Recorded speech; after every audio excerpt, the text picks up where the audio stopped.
তো এই বাইকের সব থেকে প্রধান যে ভালো দিক আহ, সেটা হচ্ছে এই বাইকের সিটিং পজিশন। আপনার এই বাইকের সিটিং পজিশনটা খুবই অসাধারণ। বিশেষ করে আপনি যখন লং ট্যুর করবেন সেক্ষেত্রে আপনার মাজায় ব্যথা বা পা ব্যথা এই ধরনের কোনো অসুবিধা হবে না।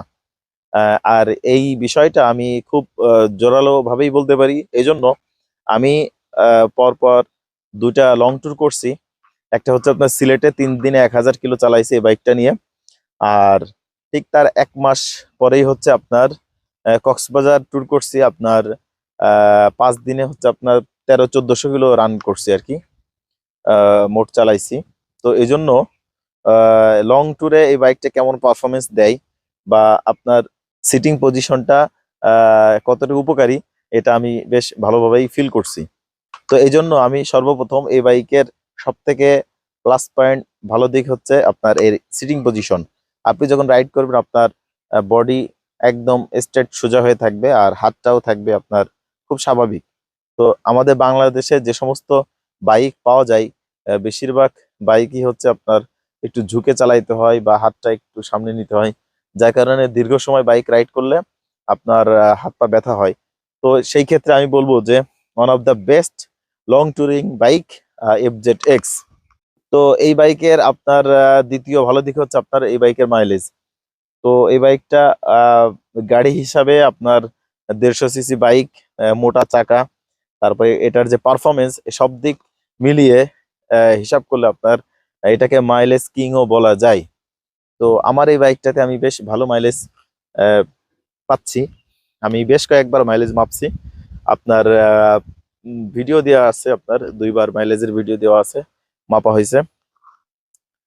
তো এই বাইকটা আমি মাইলেজ পাচ্ছি হচ্ছে আপনার লাস্ট 2বার মাপছি হচ্ছে, প্রথমবার 53 কিলো পাইছি 1 লিটারে, আর দ্বিতীয়বার পাইছি হচ্ছে আপনার 55 কিলোমিটার 1 লিটারে। তো এটা কিন্তু একটা আহ, বিশাল ব্যাপার, একটা বড় একটা বিষয়। কারণ এত বড় বাইক থেকে এরকম মাইলেজ, যদিও এটা FI ইঞ্জিন, তো এটা একটা বেশ বড় প্লাস পয়েন্ট। আর মাইলেজের কথা বললে, তো এর আগে আমি 48 পাইছি, তারপরে আপনার 45-46ও পাইছি বেশ কয়েকবার।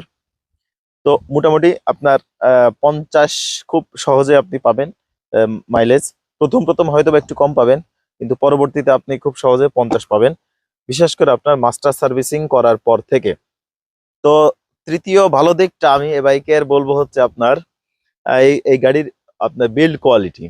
তো এই গাড়ির বিল্ড কোয়ালিটি আপনার এক কথায় অসাধারণ। আর এই বাইকটা কেনার একটা বড় কারণ হচ্ছে এটার বিল্ড কোয়ালিটি।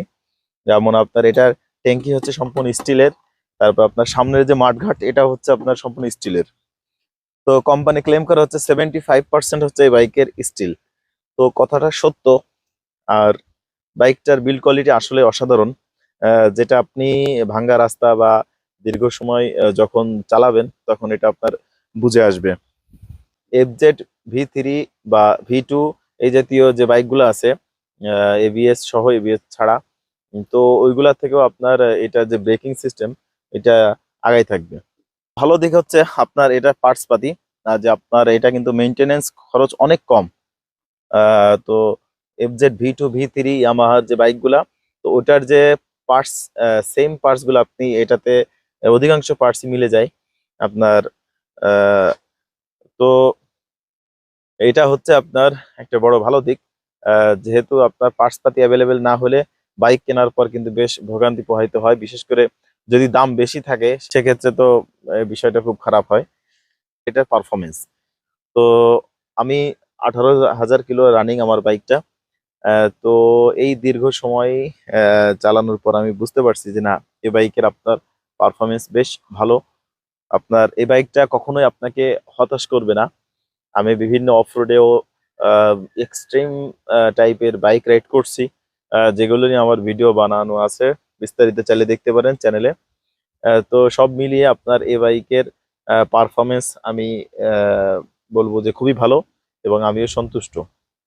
তো এরপরের যে ভালো দিকটা সেটা অবশ্যই এটা পার্সোনাল, যার যার ব্যক্তিগত বিষয়, সেটা হচ্ছে ওভারঅল এই বাইকের লুক। বিশেষ করে আমি রেট্রো টাইপের বা ক্যাফে রেসার টাইপের লুক আমার পছন্দ। তো সেই হিসাব করলে আপনার এই বাইকের লুকটা আমার কাছে খুবই অসাধারণ লাগে। তো এই বাইকের অর্ধেক লুক বেশি ভালো লাগে। তো আপনার বিশেষ করে এই ট্যাঙ্কির এখান থেকে নিয়ে সামনের সাইডটা যদি আপনি ফটোগ্রাফি করেন বা ছবি তোলেন, তাহলে এই বাইকের সামনের লুকটা খুবই অসাধারণ লাগে।